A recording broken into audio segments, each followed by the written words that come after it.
وہ ہر چیز، ہر حادثے، ہر پریشانی اور ہر مسئلے کو معمولی سمجھتے تھے اور ہمیشہ یہ تو کچھ بھی نہیں کہہ کر ٹال دیتے تھے۔ میں انہیں انکل یہ تو کچھ بھی نہیں کہتا تھا، یہ ان کا نک نیم تھا۔ میں نے ان کے منہ سے یہ فقرہ پہلی ملاقات میں سنا تھا۔ میں انہیں ایئرپورٹ سے لا رہا تھا، راستے میں گاڑی لگ گئی، گاڑی کی فرنٹ لائٹ ٹوٹ گئی اور بمپر پر نشان پڑ گئے۔ میں پریشان ہو گیا۔ میں گاڑی میں بیٹھا، سٹارٹ کی اور دکھی منہ بنا کر چل پڑا۔ انہوں نے میری طرف دیکھا، مسکرائے اور کہا، بیٹا یہ تو کچھ بھی نہیں۔ میں نے حیران ہو کر ان کی طرف دیکھا، وہ بدستور مسکرا رہے تھے۔ وہ مجھے اس وقت بہت نادان، بے وقوف اور غیر تہذیب یافتہ شخص لگ رہے تھے۔ ہم میں بے شمار ایسے لوگ ہوتے ہیں جنہیں دکھ یا خوشی کے اظہار کا طریقہ نہیں آتا۔ یہ بے وثبے لوگ ہوتے ہیں۔ مجھے یہ لوگ زہر لگتے ہیں اور میں انہیں تہذیب کا توا کہتا ہوں۔ مجھے انکل بھی پہلی ملاقات میں تہذیب کے توے محسوس ہوئے۔ آپ بھی میری جگہ ہوتے تو آپ بھی اسی طرح سوچتے۔ آپ خود سوچئے، آپ کی گاڑی نئی ہو، آپ نے ابھی اس کی سیٹوں سے پلاسٹک کور بھی نہ اتارے ہوں، یہ گاڑی کھڑے ٹرک کے ساتھ ٹکرا جائے اور ایک اجنبی جس کے ساتھ آپ کی شناسائی چند لمحے پرانی ہو، وہ آپ کے ساتھ والی سیٹ پر بیٹھا ہو، مسکرا رہا ہو اور بار بار کہہ رہا ہو، یہ تو کچھ بھی نہیں، تو آپ کیا سوچیں گے؟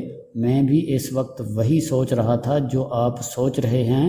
مجھے وہ اس وقت تہذیب کے توے محسوس ہوئے اور میں نے ان سے منہ پھیر لیا، لیکن مجھے اگلے چند دنوں میں محسوس ہوا یہ تو کچھ بھی نہیں ان کا تکیہ کلام ہے، اور یہ ہر قسم کے نقصان، ہر قسم کی خرابی اور ہر قسم کے مسئلے پر یہ تو کچھ بھی نہیں کہتے ہیں اور ساتھ ہی مسکراتے بھی ہیں۔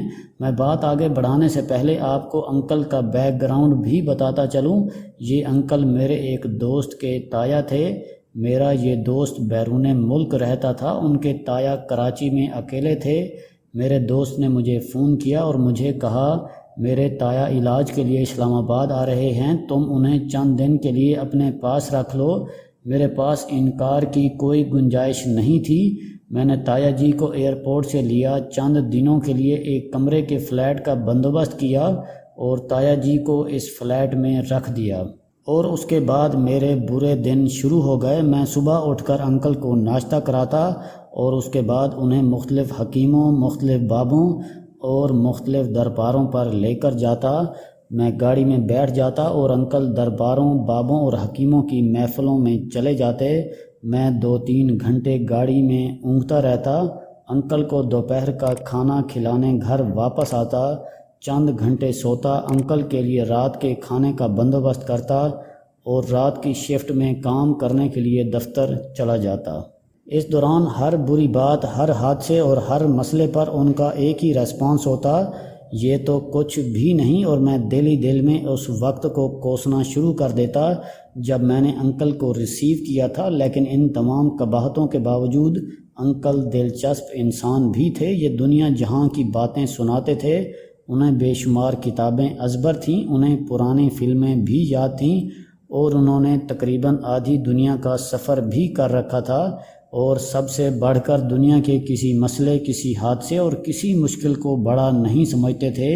یہ اس پر مسکراتے تھے اور یہ تو کچھ بھی نہیں کا نعرہ لگا دیتے تھے۔ آپ ان کے سامنے اپنے بچوں کی نالائکی کا ذکر کریں، وہ مسکرا کر کہیں گے یہ تو کچھ بھی نہیں۔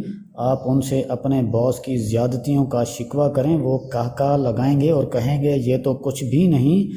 آپ ان کے سامنے مہنگائی کا رونا روئیں، آپ اپنی شوگر یا بلڈ پریشر کا ذکر کریں، آپ انہیں ایکسیڈنٹ کے بارے میں بتائیں جس میں آپ کی ناک کی ہڈی ٹوٹ گئی تھی، یا آپ انہیں ان چوریوں کے بارے میں بتائیں جن میں آپ کی ساری کمائی لٹ گئی، یا آپ انہیں اس بری سرمایہ کاری کے بارے میں بتائیں جس میں آپ اپنے سرمایے سے محروم ہو گئے تھے، یا آپ انہیں اپنی بیوی کی بد مزاجی، نئے لیپ ٹاپ کی خرابی، دواؤں کی مہنگائی اور ہمسایوں کی لڑائی کے بارے میں بتائیں۔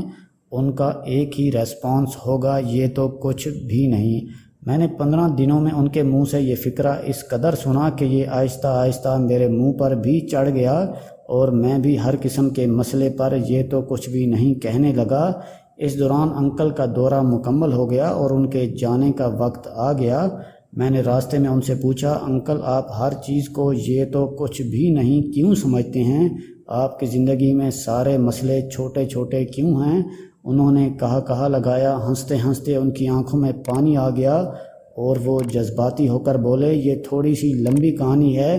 میں نے عرض کی، انکل کوئی بات نہیں، میرے پاس بھی ضائع کرنے کے لیے بہت وقت ہے۔ انکل نے اس پر بھی کہا لگایا اور بولا، آپ اچھے انسان ہیں، آپ نے میری بہت خدمت کی۔ آپ اگر مجھ سے یہ نہ بھی پوچھتے تو بھی میں نے آپ کو یہ ضرور بتانا تھا۔ اچھی باتیں، اچھی عادتیں بھی صدقہ ہوتی ہیں اور آپ کو یہ صدقہ بھی تقسیم کرتے رہنا چاہیے۔ اور اس کے بعد انکل نے مجھے وہ بات بتائی جس نے آنے والے دنوں میں میری زندگی میں بہت کنٹریبیوٹ کیا۔ ان کا کہنا تھا وہ ایک کامیاب انسان تھے، انہوں نے شاندار نمبروں کے ساتھ اعلیٰ تعلیم حاصل کی، دنیا کے بڑے بڑے تعلیمی اداروں میں تعلیم پائی، بزنس شروع کیا اور روپے، پیسے اور کامیابی کے دروازے کھلتے چلے گئے۔ شادی کی تو شہر کے سب سے بڑے خاندان کی خوبصورت ترین لڑکی ان کی بیوی بن گئی۔ گاڑیوں کا شوق ہوا تو دنیا کی شاندار ترین گاڑیاں ان کے گیراج میں کھڑی ہو گئیں۔ سیر و تفریح شروع ہوئی تو دنیا کو ایک سرے سے دیکھنا شروع کیا اور دوسرے کونے تک چلے گئے۔ عیش و عشرت شروع ہوئے تو دنیا کو جنت بنا لیا۔ بچے ہوئے تو اللہ تعالیٰ نے کمال خوبصورت اور فرما بردار بچے عطا کیے۔ دوست ملے تو وقت کے شاندار ترین لوگ دوست بن گئے۔ عشر و رسوخ کی طرف نکلے تو صدر کینیڈی نیو یارک میں ان کے گھر آنے جانے لگا اور ملکہ برطانیہ انہیں لنچ اور ڈنر پر بلانے لگیں، اور روپیہ پیسہ آیا تو دولت ان پر باقاعدہ عاشق ہو گئی۔ یہ جس مٹی پر پاؤں رکھ دیتے تھے وہ سونا بن جاتی تھی، اور جس کوئلے کو چھو دیتے تھے اس میں ہیرے کی خصوصیت پیدا ہو جاتی تھی۔ غرض یہ ہر لحاظ سے ایک خوش قسمت شخص تھے۔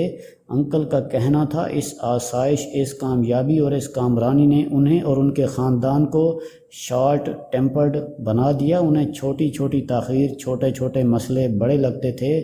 پیزا کی ڈیلیوری میں دیر ہو گئی تو ان کا پارا چڑھ گیا، کافی کا مگ ٹھنڈا ملا تو غصہ آ گیا، گاڑی کے اندر ایئر فریشنر کا چھڑکاؤ نہیں ہوا تو ڈرائیور کو ڈانٹ دیا، گھنٹی بجانے پر چپڑاسی نہیں پہنچا تو کن پٹیوں میں آگ لگ گئی، اور سفر کے دوران گاڑی کا ٹائر پنکچر ہو گیا تو پوری دنیا کو آگ لگانے کا اعلان کر دیا، وغیرہ وغیرہ۔ لیکن پھر اچانک وقت نے پلٹا کھایا اور زندگی کی تمام نعمتیں ایک ایک کر کے ان کے ہاتھ سے نکلنے لگیں۔ بڑا بیٹا کار ایکسیڈنٹ میں مارا گیا۔ اس وقت معلوم ہوا ہر وہ حادثہ جس میں جان بچ جائے یہ تو کچھ بھی نہیں ہوتا ہے۔ چھوٹا بیٹا سوئمنگ کے دوران ہلاک ہو گیا۔ اس وقت معلوم ہوا کھیل کود کے دوران چوٹ لگ جائے تو یہ بھی کچھ نہیں ہوتا۔ پھر سب سے چھوٹا بیٹا بیمار ہوا، علاج ہوا لیکن وہ بچ نہ سکا۔ اس سے معلوم ہوا دنیا کی ہر وہ بیماری جو آپ کی جان نہ لے وہ بھی کچھ نہیں ہوتی۔ پھر سارا کاروبار تباہ ہو گیا، جائیداد بک گئی، اکاؤنٹس سیز ہو گئے اور یہ محل سے سڑک پر آ گئے۔ اس وقت معلوم ہوا دنیا کا ہر وہ نقصان جس کے آخر میں آپ کی فیکٹری، آپ کی کمپنی، آپ کا دفتر اور آپ کا گھر بچ جائے وہ بھی کچھ نہیں ہوتا۔ پھر تمام دوست ساتھ چھوڑ گئے۔ اس سے معلوم ہوا آپ کے ساتھ اگر ایک آدھ دوست موجود ہے تو یہ نقصان، یہ محرومی بھی کچھ نہیں۔ پھر بیوی کو کینسر ہوا، انکل نے رہے سہے اثاثے بیچ کر ان کا علاج کرایا لیکن وہ تندرست نہ ہوئی، ان کا انتقال بھی ہو گیا۔ اس وقت معلوم ہوا وہ بیماریاں جو آپ کی جان بخش دیں وہ بھی کچھ نہیں ہوتی، اور آخر میں یہ خود بھی پروسٹیٹ کینسر کا شکار ہو گئے۔ ڈاکٹروں نے جواب دے دیا تو حکیموں اور بابوں کی تلاش میں نکل کھڑے ہوئے، اور اس وقت معلوم ہوا آپ اگر دنیا کے تمام حادثوں کے بعد بھی صحت مند ہیں تو بھی یہ حادثے کچھ نہیں ہیں۔ انکل کا کہنا تھا میں لوگوں کو جب چھوٹے چھوٹے حادثوں پر چیختا اور پریشان ہوتا دیکھتا ہوں تو میرے منہ سے بے اختیار نکل جاتا ہے یہ تو کچھ بھی نہیں، اصل حادثے، اصل پریشانیاں تو وہ ہیں جو میں نے دیکھی ہیں۔ انکل چلے گئے اور چند دن بعد اس دنیا سے بھی رخصت ہو گئے، لیکن یہ اپنی سوچ کی پنیری میرے ذہن میں لگا گئے، اور آج میں جب بھی کسی مسئلے کا شکار ہوتا ہوں تو مجھے بے اختیار انکل یاد آ جاتے ہیں اور میں اپنے آپ سے کہتا ہوں یہ تو کچھ بھی نہیں، اور اس کے بعد لمبی سانس لے کر دوبارہ زندگی کی دوڑ میں شریک ہو جاتا ہوں۔ انکل میرے محسن تھے۔ شکریہ۔